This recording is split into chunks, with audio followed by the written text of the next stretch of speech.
কবিতা সম্পর্ক। কবি শক্তি চট্টোপাধ্যায়। সম্পর্কের বাজারে পৌঁছে পা দুটো থেমে গেল। সম্পর্ক বিক্রি হচ্ছিল ওখানে কালো বাজারে। আমি কাঁপতে কাঁপতে জিজ্ঞেস করলাম, কি দামে বেচছো ভাই এই সম্পর্কগুলো? দোকানদার জিজ্ঞেস করলো, কোন সম্পর্কটা বানাতে চান আপনি? ছেলের না বাবার, বোনের না ভাইয়ের? বলুন আপনি কোনটা চান, মানবতার না ভালোবাসার, মায়ের না বিশ্বাসের? বাবুজি, কিছু তো বলুন, কোনটি নিতে চান? চুপচাপ দাঁড়িয়ে কেন, ঠিক ভেবে বলুন। ভয়ে ভয়ে বললাম, বন্ধুর।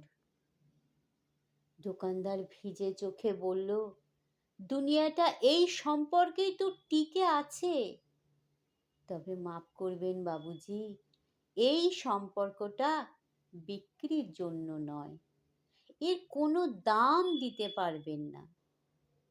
আর যেদিন এটাও বিক্রি হয়ে যাবে, সেদিন দুনিয়াটা উজাড় হয়ে যাবে।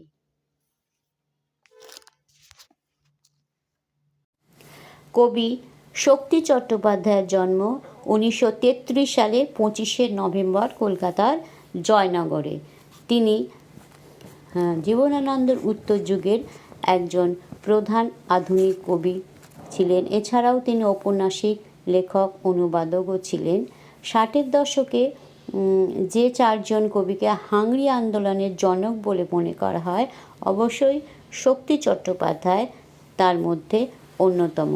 তার ছদ্মনাম স্ফুলিঙ্গ সমাদ্দার রূপচাঁদ পক্ষী এবং আনন্দ পুরস্কার ও সাহিত্য একাডেমি পুরস্কারে তিনি ভূষিত ছিলেন।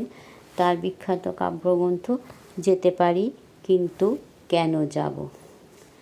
23শে মার্চ 1995 সাল, 61 বছর বয়সে কলকাতার তিনি শেষ নিঃশ্বাস ত্যাগ করেন। তার সৃষ্টিকে আমাদের জন্য রেখে গিয়ে এবং বাংলা সাহিত্যকে, কাব্যজগৎকে যথেষ্ট সুপ্রতিষ্ঠিত করে গেছেন। আজ এই পর্যন্ত। ভালো থাকবে সবাই।